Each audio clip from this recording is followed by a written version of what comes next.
Bonjour, dans cette vidéo, je vais vous montrer comment on peut personnaliser le bureau Windows 7. Alors le bureau, c'est l'image qui est en fond d'écran.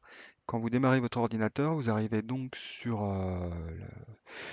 le moment où vous pouvez l'utiliser, c'est-à-dire comme ici, où j'ai mon icône de corbeille, ma barre des tâches et puis le logo Windows en fond. Si je veux changer cette image pour en faire quelque chose de plus sympa à mon goût, il faut que je fasse un clic droit sur l'image de fond.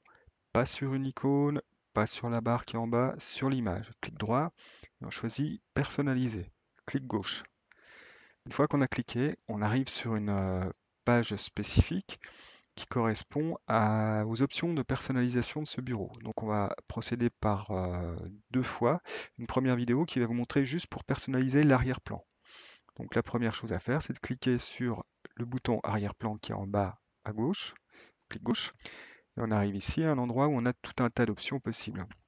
Donc, admettons que moi je veuille utiliser un endroit particulier où j'ai rangé mes photos et j'ai plusieurs photos dans ce dossier et je veux que ce soit ces photos qui soient utilisées à intervalles comme fond d'écran.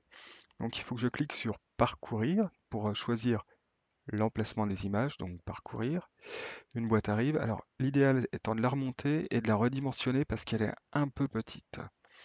Et là, je clique sur Bibliothèque, Images.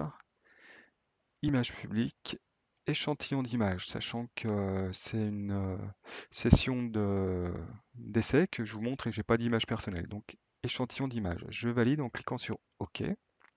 J'ai tout un tas d'images qui apparaissent. Ce sont donc les images qui sont dans le dossier que j'ai choisi. Je n'oublie pas de cliquer en bas sur enregistrer les modifications. Je ferme et vous voyez le fond d'écran, ça n'est plus le logo Windows qu'on avait tout à l'heure, mais c'est une image qui fait partie de celle que j'ai choisie. Donc maintenant, je vais retourner vous montrer des options supplémentaires. Donc toujours pareil, sur le fond d'écran, clic droit, propriété. On retourne en partie basse à gauche sur l'arrière-plan du bureau, clic gauche. Je vais le mettre un peu plus grand, histoire qu'on y voit mieux.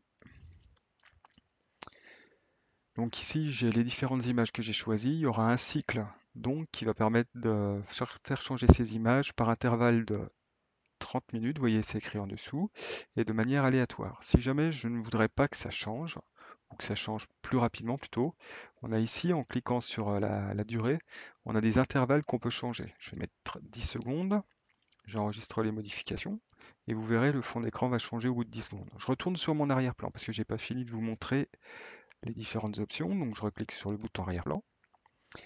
Et puis ce qui est important, c'est qu'on peut changer la façon dont l'image va remplir. Vous voyez, c'est un ton d'écran. Mais si je le voulais différemment, si les images n'étaient pas adaptées à la taille de mon écran, je clique à ce moment-là sur Ajuster. Et donc quand je suis sur Ajuster, l'image se redimensionne, mais elle ne s'étire pas. Elle garde sa dimension originale.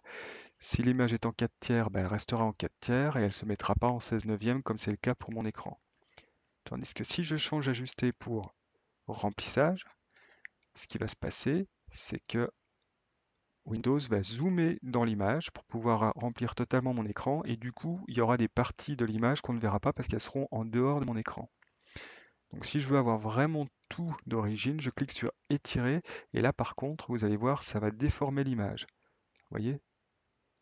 Donc l'idéal étant de choisir remplissage. Après, c'est une question de goût, hein. Remplissage, ajuster, étirer, mosaïque centrée. À vous de tester et vous verrez le résultat.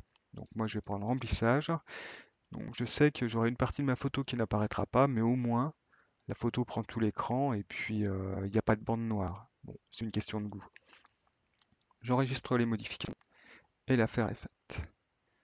Voilà, c'était comment faire pour changer le fond d'écran du bureau en choisissant les photos qu'on a dans un dossier perso. Juste un petit rappel, donc clic droit sur le fond d'écran propriété, personnalisé, pardon.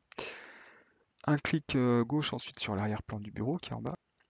Et il faut choisir parcourir pour aller dans son dossier. Bon, moi, c'est dans mes images, hein, images publiques, échantillon d'images.